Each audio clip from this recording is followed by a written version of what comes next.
Hi అండి, అందరికీ నమస్తే. ఈరోజు మన ఛానల్లో సీజనల్గా దొరికే వాక్కాయలు లేదా కలిమికాయలతో పప్పు ఎలా తయారు చేసుకోవాలో చేసి చూపిస్తాను. పుల్ల పుల్లగా ఎంతో రుచిగా ఉండే ఈ వాక్కాయ పప్పు రైస్లోకే కాకుండా చపాతీ రోటీస్లో కూడా చాలా బాగుంటుంది. తప్పకుండా ట్రై చేయండి. వాక్కాయ పప్పు తయారు చేసుకోవడానికి నేను అరకప్పు పెసరపప్పు తీసుకున్నాను. ఈ కూర 5గురికి సరిపోతుంది. పెసరపప్పు ఇష్టపడని వారు కందిపప్పు తీసుకున్నా పర్వాలేదు, కానీ పుల్లటి కూరలకి పెసరపప్పు అయితేనే టేస్ట్ బాగుంటుంది. ఇప్పుడు ఈ పప్పుని 2-3 సార్లు శుభ్రంగా కడిగి తీసుకోవాలి. మనం పెసరపప్పు కానీ కందిపప్పు కానీ వండేటప్పుడు 1 గంట ముందు నానబెట్టుకుని వండినట్టయితే తొందరగా ఉడుకుతుంది. అలాగే ఈ పప్పు తిన్న తర్వాత కడుపు ఉబ్బరం, గ్యాస్ట్రిక్ సమస్యలు లాంటివి రాకుండా ఉంటాయి. ఇప్పుడు మనం ఏ కప్తో పెసరపప్పు తీసుకున్నామో అదే కప్తో 5 కప్పులు వాటర్ వేసుకోవాలి. ఈ పప్పు నేను డైరెక్ట్గా ఉడికించుకుంటున్నానండి. కుక్కర్లో ఉడికిస్తే ఇంత ఎక్కువ వాటర్ అయితే వేసుకోకూడదు. డైరెక్ట్గా ఉడికిస్తున్నాను కనుక ఎక్కువ వాటర్ వేసుకుంటున్నాను. మీరు కుక్కర్లో పెట్టుకునేటట్టయితే 3 కప్పుల వరకు వాటర్ వేసుకోవచ్చు. ఇప్పుడు మూత పెట్టి 1 గంట పాటు పక్కన పెట్టుకుందాం. పప్పు నానుతూ ఉంటుంది. ఇంతలో వాక్కాయలు కట్ చేసుకుందాం. వీటిని కొన్ని ప్రాంతాలలో కలిమికాయలను కూడా అంటారు. ముందుగా వాక్కాయల్ని 2-3 సార్లు శుభ్రంగా కడిగి తీసుకోవాలి. ఇందులో మనకి 2-3 రకాలు దొరుకుతాయండి. కొన్ని గ్రీన్ కలర్లో ఉంటాయి, కొన్ని కాయలు రౌండ్గా ఉంటాయి. నేనైతే ఇలా పింక్ కలర్ వాక్కాయలు తీసుకున్నాను. ఇవైతే జిగురు తక్కువగా ఉంటాయి, అలాగే పులుపు కూడా ఎక్కువగా ఉంటుంది. వాక్కాయలు శుభ్రంగా కడిగిన తర్వాత ఇలా నేను వీడియోలో చూపించిన విధంగా ఒక్కొక్క కాయని 4 భాగాలుగా కట్ చేసి మధ్యలో ఉండే గింజల్ని తీసేయాలి. గింజ ఉంటే కూర చేదుగా ఉంటుంది, గుర్తుపెట్టుకోండి. చూసారు కదా, ఇలా వాక్కాయ కట్ చేసిన తర్వాత వాటి మధ్యలో ఉండే గింజలన్నీ తీసుకుని పక్కన పెట్టుకోవాలి. ఇదే విధంగా మిగిలిన కాయలన్నీ కట్ చేసుకోండి. ఈ కాయలు చిన్న చిన్నగా ఉంటాయి కనుక కట్ చేయడానికి కొంచెం ఎక్కువ టైం పట్టినా కూర మాత్రం చాలా బాగుంటుంది. నాన్ వెజ్ ఇష్టపడే వాళ్ళు వాక్కాయలు రొయ్యలు కలిపి కూర చేసుకుంటే టేస్ట్ చాలా బాగుంటుంది. ఆ వీడియో మన ఛానల్లో ఉంది. లింక్ కింద డిస్క్రిప్షన్లో ఇస్తాను. ఇంట్రెస్ట్ ఉంటే ఒకసారి తప్పకుండా చెక్ చేయండి. ఇలా నేను కాయలన్నింటినీ కట్ చేసుకుని వాటిలో నుంచి గింజల్ని తీసి పక్కన పెట్టుకున్నాను. చూసారు కదా, ఈ విధంగా వాక్కాయలను కట్ చేసుకోవాలి. ఇప్పుడు మనం ఏ కప్తో పెసరపప్పు తీసుకున్నామో అదే కప్తో 2 కప్పుల వరకు వాక్కాయ ముక్కలు వేసుకుంటే పులుపు కరెక్ట్గా సరిపోతుంది. పులుపు తక్కువగా తినేవాళ్ళైతే కొన్ని ముక్కల్ని తగ్గించి వేసుకోవచ్చు. ఈ కొలత అయితే కరెక్ట్గా సరిపోతుంది. ఈ విధంగా 2 కప్పుల వాక్కాయ ముక్కలు తీసుకుని ఇప్పుడు 4-5 పచ్చిమిరపకాయలు కట్ చేసి వేసుకోవాలి.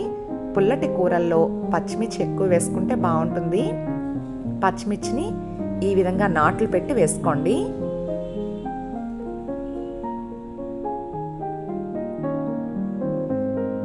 ఇలా వెజిటేబుల్స్ని కట్ చేసుకున్నాం కదా, ఇప్పుడు ముందుగా నానబెట్టుకున్న పెసరపప్పుని ఉడికించుకోవాలి. పప్పు అయితే నానిపోయిందండి. ఇలా పెసరపప్పు నానబెట్టి ఉడికిస్తే తొందరగా ఉడికిపోతుంది.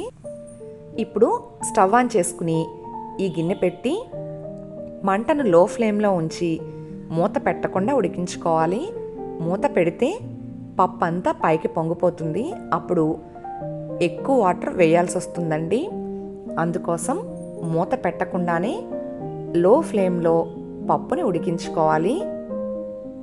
ఇది ఉడికేటప్పుడు మధ్య మధ్యలో ఒక్కసారి గరిటతో కలుపుకుంటూ ఉడికిందో లేదో చెక్ చేసుకోండి.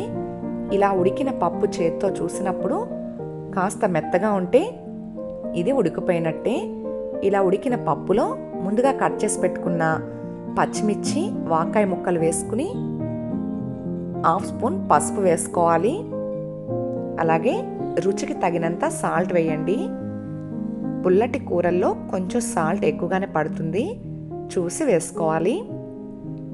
ఇప్పుడు 1/2 స్పూన్ కారం వేసి ముందు వాటర్ని కొలుచుకున్న కప్తోనే ఇంకొక కప్ వరకు వాటర్ వేసి మంటను లో ఫ్లేమ్లో ఉంచి గరిటతో ఒకసారి కలుపుకుని మూత పెట్టి 10 నిమిషాల పాటు ఉడికించుకోవాలి.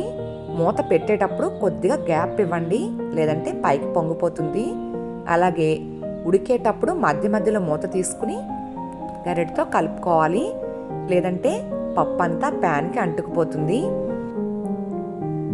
ఈ విధంగా మధ్య మధ్యలో కలుపుకుంటూ మూత పెట్టుకుని వాకాయ ముక్కలు ఉడికేంత వరకు ఉడికించుకోవాలి. ఫ్రెండ్స్, 10 నిమిషాలు అయ్యేసరికి పప్పు అయితే ఉడికిపోయింది. చూడండి, వాకాయ ముక్కలు మెత్తగా అయిపోయాయి. ఇలా ఒకసారి చెక్ చేసుకుని ఇవి ఉడికిన తర్వాత స్టవ్ ఆఫ్ చేసేసి నేను వీడియోలో చూపించిన విధంగా పప్పుని గరిటెతో ఇలా మెదుపుకోవాలి. ఈ విధంగా చేయడం వల్ల వాక్కాయలలో ఉండే పులుపు మొత్తం పప్పులోకి వచ్చి పుల్ల పుల్లగా చాలా బాగుంటుంది. ఇప్పుడు తాలింపు వేసుకోవాలి. దానికోసం ఇది పక్కన పెట్టుకుని స్టవ్ మీద కడాయి పెట్టి 2 టేబుల్ స్పూన్ల ఆయిల్ వేసి 1/2 స్పూన్ ఆవాలు, 1/2 స్పూన్ జీలకర్ర వేసి ఇవి కాస్త చిటపటలాడిన తర్వాత 5-6 వెల్లుల్లి రెమ్మలు దంచి వేసుకోవాలి. అలాగే ఒక 2 ఎండుమిరపకాయల్ని కట్ చేసి వేసుకుని కొద్దిగా కరివేపాకు వేసి మాడిపోకుండా గరిటెతో కలుపుకుంటూ బాగా వేయించుకోవాలి. ఇలా వేగిన పోపుని ముందుగా ఉడికించి పెట్టుకున్న పప్పులో వేసి మొత్తం అంతా కలిసేలా ఒక్కసారి బాగా కలిపి సర్వింగ్ బౌల్లోకి తీసుకుని సర్వ్ చేసుకోవడమే. ఈ పప్పు రైస్లోకే కాదండి, చపాతీ రోటీస్లోకి కూడా చాలా బాగుంటుంది. పుల్ల పుల్లగా ఎంతో రుచిగా ఉండే ఈ వాక్కాయ పప్పు మీరు కూడా తప్పకుండా ట్రై చేసి ఎలా వచ్చిందో మీ విలువైన కామెంట్ని నాకు తెలియచేయడం మర్చిపోవద్దు. Thanks for watching. Please like, share, comment and subscribe to my channel.